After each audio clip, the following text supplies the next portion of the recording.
The eighth and final episode of When No One Sees Us brings the simmering tensions of the entire season to a dramatic conclusion against the backdrop of Good Friday celebrations in La Frontera.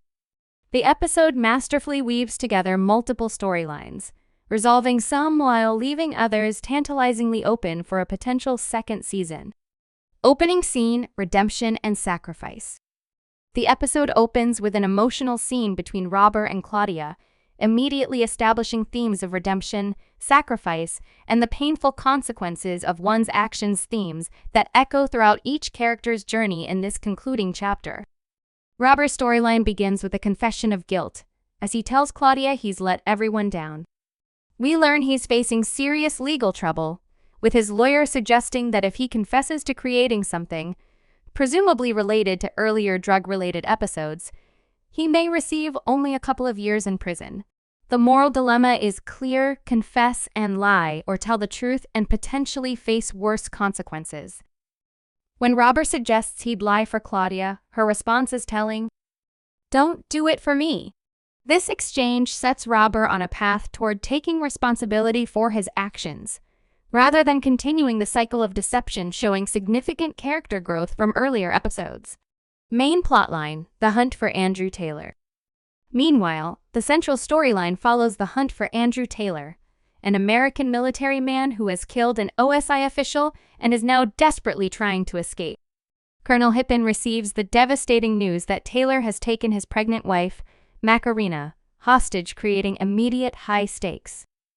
Taylor demands safe passage onto a C-259 military transport plane bound for Inshurek Air Base, using both the threat to Macarena and blackmail material on Johnson's phone as leverage. This situation perfectly encapsulates the season's exploration of power dynamics, forcing Hippen to choose between his duty and his family's safety.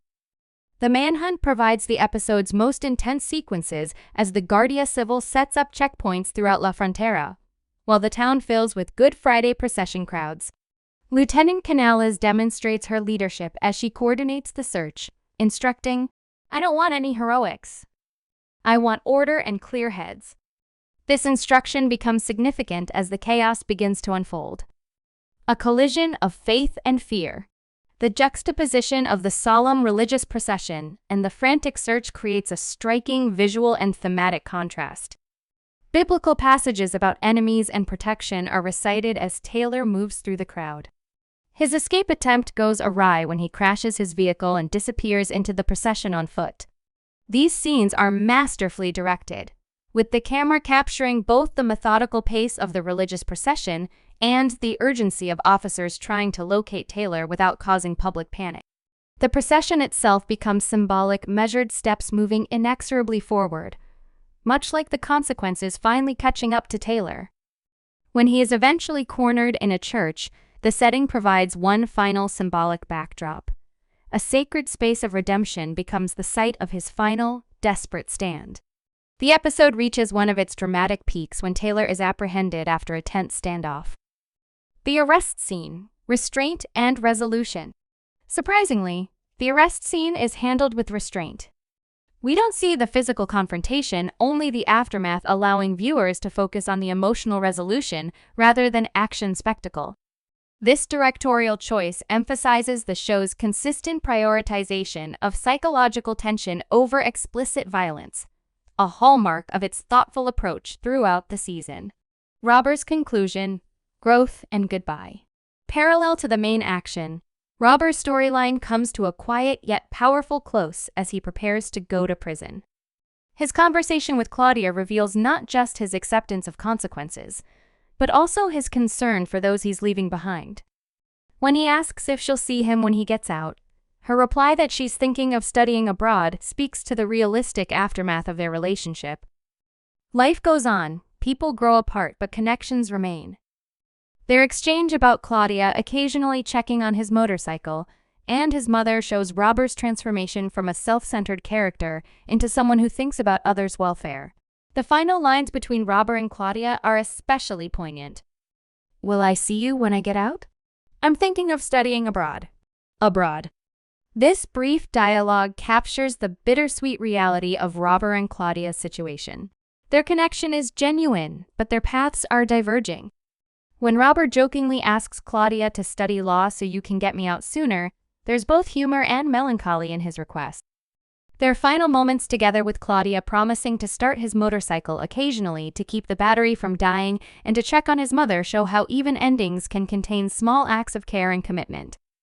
Maria, Y's official entry into the judicial police. The episode also follows Maria, Y's entry into the judicial police force, continuing the show's exploration of family legacies and law enforcement. When asked why she joined, her reply to suffer suggests a complex motivation beyond simply following in her father's and grandfather's footsteps. This seemingly cynical answer hints at a deeper understanding of what police work entails, especially after everything she has witnessed throughout the season. Maria's character serves as a bridge between generations, suggesting both continuity and the potential for change within the system. Victor's promotion and lightness amid tension. Meanwhile, Victor's promotion to sergeant is celebrated in a local bar, providing a rare moment of levity in an otherwise tense episode. His interaction with Leva's cousin, Marie Carmen, offers a glimpse into his personal life and hints at potential romance. However, when he directly asks her out, her humorous rejection, claiming to be snowed under with her administrative assistant certificate, provides a lighthearted counterpoint to the episode's heavier themes. This is followed by Victor's romantic encounter with the shop owner, showcasing the complexity of characters' lives beyond their professional roles. Lucia and Clara, a mother-daughter resolution. The relationship between Lucia and her daughter, Clara, also finds resolution. Clara expresses a desire to study abroad. Their conversation reveals a relationship that has evolved through conflict into mutual understanding. When Lucia says, "Maybe that's why you and I argue, because we're so alike," it marks a moment of genuine self-awareness. Claire's concern about leaving her mother alone shows her emotional growth, while Lucia's support for her daughter's independence demonstrates growth as a parent. Their promise to visit and argue weekly captures the affectionate tension that defines their bond. Endings and new beginnings. The episode concludes with scenes that suggest both closure and fresh starts. Victor's playful roleplay with the shop owner about disobeying authority turns the show's serious themes into intimate banter. His line, "Tonight, don't call me Sergeant," suggests he's learning to separate personal identity from professional role, a balance many characters struggle with throughout the series. Thematic resonance and moral complexity. What makes When No One Sees Us particularly compelling is its exploration of gray areas between personal and professional ethics. Colonel Hippen is forced to choose between duty and family when Taylor takes his pregnant wife hostage. Robert must decide whether to lie and protect himself or accept the consequences of his actions. Maria, Y, joins the family tradition of law enforcement, yet harbors her own complex motivations. These moral dilemmas reinforce the show's central theme: everyone has multiple sides they show or hide depending on who's watching. The title, Good Friday 2. The episode's title carries significant thematic weight beyond its setting. In Christian tradition, Good Friday represents sacrifice, suffering, and the prelude to redemption themes that echo across every storyline. Robert sacrifices his freedom by accepting responsibility. Taylor's desperate attempt to escape justice ultimately fails. The Good Friday procession, with its solemn pace and religious imagery, provides a perfect backdrop for themes of judgment and consequence. Cinematography and symbolism. The cinematography deserves special mention, especially during the procession scenes. The camera captures both the ritualistic, methodical nature of the religious event and the frantic urgency of the officers searching for Taylor. This juxtaposition creates a powerful visual metaphor. While the procession moves forward at its unchangeable pace, representing the inexorable approach of justice, the characters scramble to control their fates within that framework. Some storylines reach resolution, while others open new questions. Taylor is captured, bringing closure to the immediate threat, but leaving unanswered implications about the full extent of his crimes and connections. Robert prepares for prison, accepting his fate while holding on to hope for eventual return.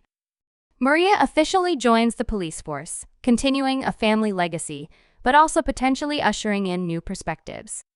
Victor enjoys his promotion and a budding romantic connection, suggesting that life in law enforcement continues with its familiar blend of professional challenges and personal entanglements. The season finale's ability to balance these multiple storylines while maintaining thematic coherence speaks to the show's strong writing and narrative ambition. Each character's arc reflects a different facet of the show's central themes: the choices we make when we think no one is watching, the consequences of those choices when they eventually surface, and the possibility of redemption even after serious mistakes. The title "When No One Sees Us" takes on a layered significance through these stories. It refers not only to crimes committed in secrecy, but also to the intimate, moral battles each character faces when alone with their decisions. The final scenes depicting characters moving forward after their crises suggest a bittersweet truth about human resilience. Life continues. Relationships evolve or dissolve, and people adapt to new realities. This grounded approach to resolution, eschewing both overly tidy endings and bleak nihilism, lends the finale an emotional authenticity that honors the complexity of the season's characters and situations. As When No One Sees Us concludes its first season, it leaves viewers with a blend of satisfying closure and promise for what lies ahead. Taylor's capture resolves the immediate danger, yet hints at broader conspiracies still unexplored. Robert's imprisonment offers both consequence and the possibility of future redemption. Maria's entry into the judicial police symbolizes not just continuity, but a chance for renewal and reform. These narrative seeds, thoughtfully planted throughout the finale, leave the door open for a second season while delivering a deeply satisfying conclusion to Season 1.